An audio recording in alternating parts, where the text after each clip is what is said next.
Today we're going to make a needle felted hummingbird just like these, and they're kind of really sweet and ornamental. You can string them for hanging up, and I'm going to show you what you need to do this. So we need our wool. We have some core wool, some colored wool, and your needle felting pad, and of course your needles.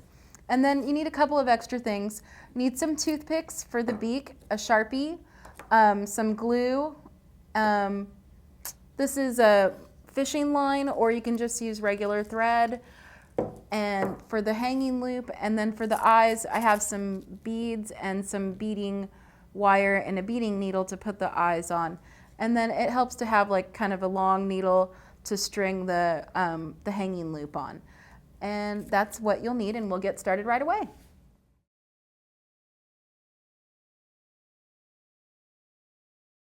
So now we're ready to make the basic core shape, and if you want to, you can refer to the Making Basic Core Shapes video that we've already done that covers some of the internal structures and the different shapes that you might be making. So I'm just going to kind of recap that. You want to take a look down here and take your bamboo skewer, and then take your core wool and wind it around the tip of your bamboo skewer. Kind of build it up towards one end rather than the other, so that you have kind of almost like a cone shape, but we're going to actually be making more of a rounded cone. So now that it's wound onto the skewer, you're going to just slide it off, and then we're going to needle felt it until it's firm and smooth all over. So referring to the core video will definitely help you, and you're going to want to kind of do some deep inner jabs all over until you have kind of like almost a tadpole shape. So after you have that basic shape, it should look a lot like this. Like this one's pretty firm, and it's in that basic little shape. And then we're going to put the beak into the hummingbird. So to get your beak ready, take your toothpicks, and oh, that one's kind of a weird one. Take a different toothpick. Oops. And we're going to take a Sharpie, and then you're just going to simply color the toothpick with the Sharpie. So here I have one that I colored earlier, so it's already dry, and it's about halfway. There's about a ½ inch mark right there. So we're not going to need that whole beak. That would be like a really long hummingbird beak. And in fact, you can just kind of like break it off right there.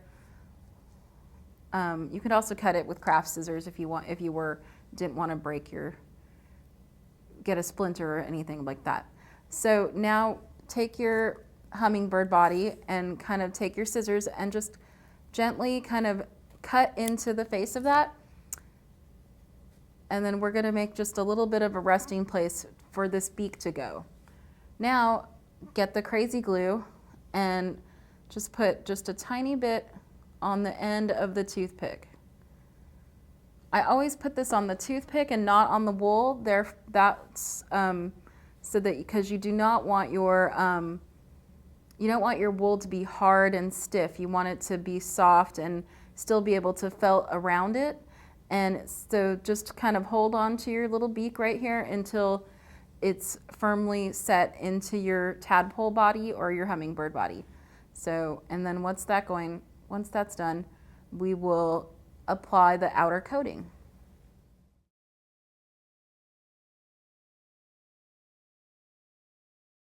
So I have my hummingbird right here, and I've started to apply the outer coating. We've got the little core shape going, and we have the beak is already glued in. And then now what I'm going to show you is how to apply the pretty colors to it. So if you take a look down here, you can see that I've already started to apply the red ruby throat, and just take your red color or whatever color you're using for the throat, and just kind of place it down onto that area. And I even kind of fluff it up and fold it over just like this, and then simply kind of mark it off with your needle. And here, instead of doing deep inner jabs like we were doing to make the core, you can do kind of like a shallower 45-degree angle jab so that you're just getting the outer coating. And just do that all over until it's pretty smooth. I'm kind of like not gonna take that over because I really like this, the way that this one's looking. So now to do the part of the other coat, you can unroll like your little mini bat. Like this one has many colors in it. Also, a good video to refer to is our carding video, Carding for Needle Felting, that shows you how to mix like some really pretty greens and stuff so that you get like a variety of different colors into one little area. So this one has lots of little sparkles and lots of little variation. So you don't need a whole lot to cover things. That's why we like to make the core shape and use the core as the bulk of our material. Then we can save our pretty colors for the outer stuff. So simply lay your wool down on top. This might be a little bit much, but we'll see. I kind of take this in sections, so I'm going to do the green part, and then I do the throat, and then I do the white part last. So it's always good when you're doing creatures like this to reference like a picture of the actual creature if you want it to look close to what they actually look like.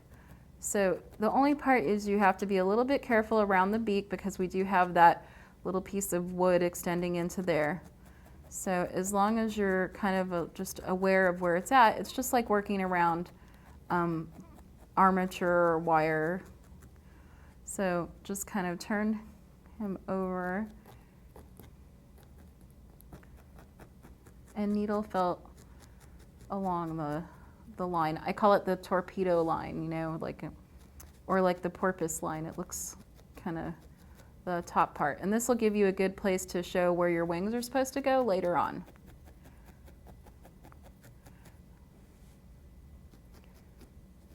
I like to hold my wool kind of flat and to get it really smooth. And then if you notice that you need to come back and touch up any of the other places, you can simply grab a little bit more wool and kind of stick that up there towards the top. I can hang the little beak off the edge so it doesn't get poked down into this one's at a little bit of an angle.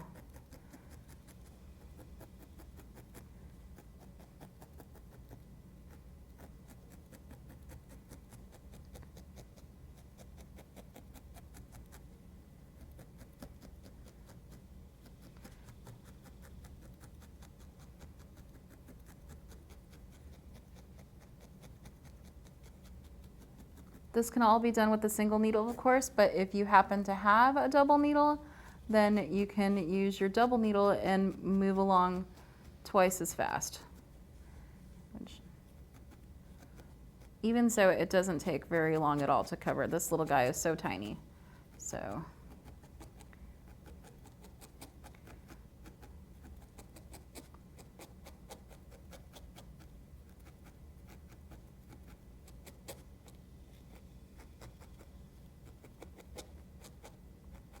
if you have any excess wool like this that you're not quite sure what to do with, you can either kind of cut it off or you can kind of like work it back up into itself, which is kind of like more what I like to do. I don't like the look of how the fibers look when they're cut, but I do like them, at least not for this part. I like them when they're kind of worked into there, and it just gives it a little bit more variation and character. All right, so we've got our hummingbird and he's all covered.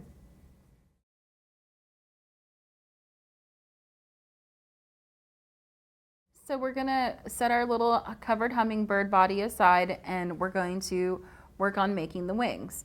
Now the wings are, if you look at an actual hummingbird, the wings are very triangular and they're not that big, they're pretty short. So, and they're usually set almost like a V when you see them. So this is why reference pictures can be really handy right about now. So otherwise you end up with hummingbirds with really, really big wings.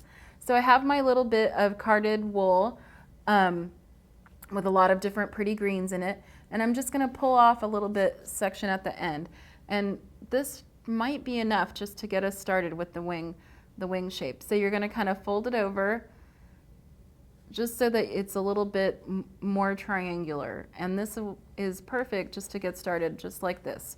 So if you take a look down here, I'm going to start needle felting it and into a shape, and we can kind of speed this part up along. So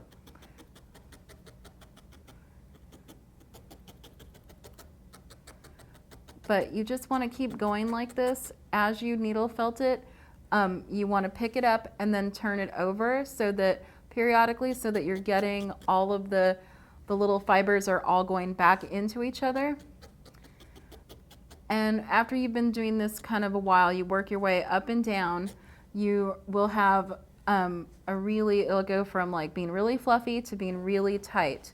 You can also rub it in your hand to kind of get that smoothness going on, just so that you've put all the fibers down there and work the edges up and down until you have kind of a shape that you like. Now here I do kind of trim with the scissors, especially once it's on the bird, so that I have like that kind of, I like that really tight little triangular shape. So I like to make my wings at the same time but not attach them, so that I know that they're going to be the same size. Otherwise you get wings that are crazy, and this one's a little bit longer than that one, but I can actually fix that once I attach the wings.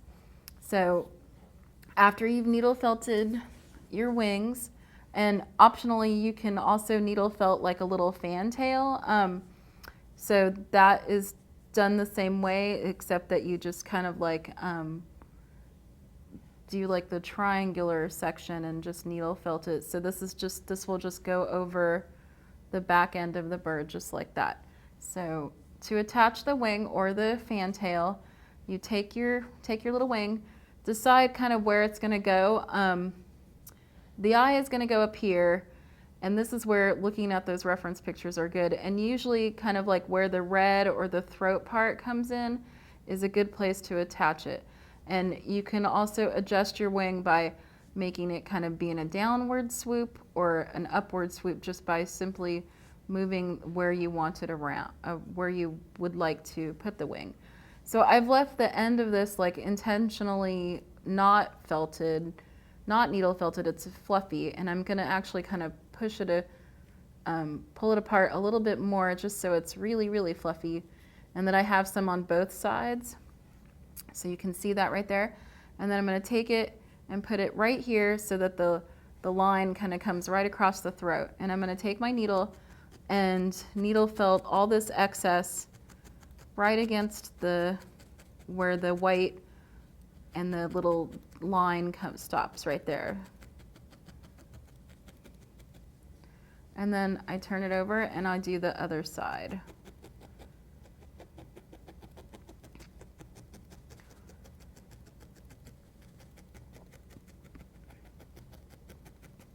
You can also add a little bit more wool to the back of it if you don't like if you feel like you're getting a kind of a line or a marker or something like that, and you want to, you can always add some more wool, or just to kind of make it a little bit stronger.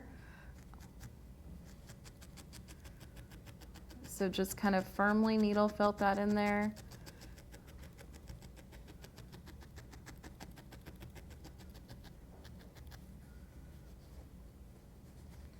And sometimes I'll even tug on it just to make sure that it's really in there, like I don't want to be able to pull it off.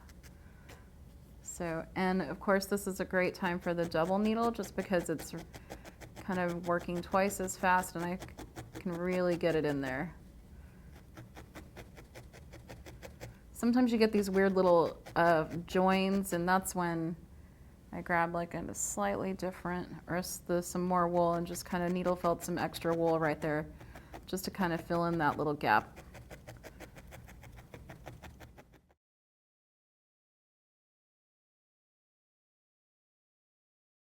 So now we've attached one wing, we're just going to attach the other, kind of like lining it up so that they're pretty even together. So just like before, we can take a look down here and speed things right along.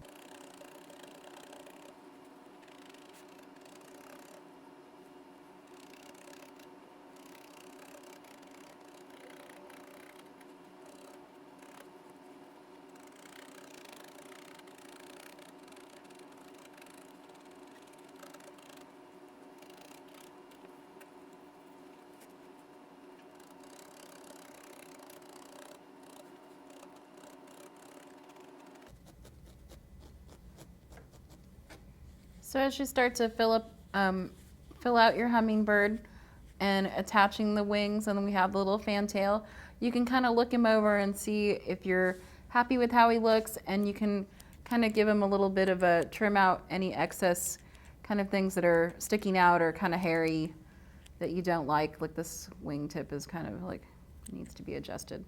So, and then once you're happy with the angle, we're ready to do the eyes and string him for hanging.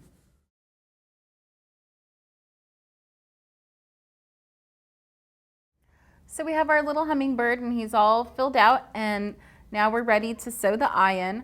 So I have a beading needle that's really thin, and it's strung with some invisible thread, and it might actually be invisible because I'm not sure if you can actually see it, but you have to trust me that it's actually there.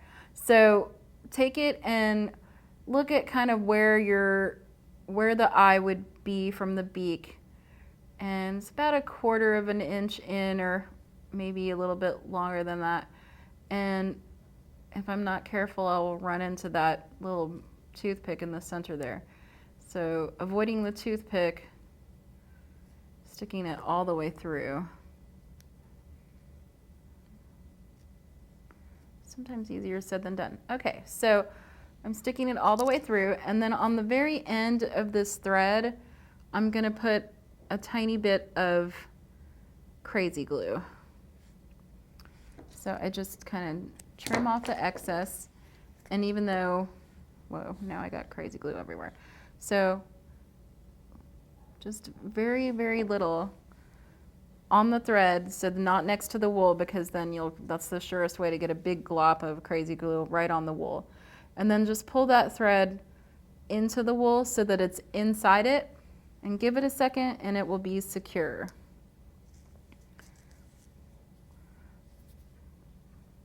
You can always needle felt your eyes on too if this is a little bit kind of too much of a hassle. So I have some beads. These are little glass beads, and just kind of pick a likely one out. Slide it onto the bead, and that glue's already set in there. And then go back through to the other side. So if you pull it a little bit too taut, it will come right out, but you just kind of run it back through a couple of times, and then your eyes will be secure. So once your eyes are secure with the glue, they will look like this one. And then I simply needle felted a tiny bit of white around the eye to make it stand out from the background. And you're almost done. So for the same thing for doing the hanging, now this is a little bit thicker fishing line, and you simply put the fishing line, the cord, string it on here, usually bend it around here, and then you're going to kind of enter your bird from depending on how you want it to hang, like you could totally make it hang downwards, but I like to do it at a little bit of an angle, and just pull it all the way through. And do the same thing. Put a little bead of glue down here at the bottom, pull it through until it catches, and then trim off the excess. So, and then your bird will be ready for hanging. For more adventures in needle felting, please like and subscribe to our channel. And for kits and supplies, check out the link to my Etsy store below. Thanks for watching.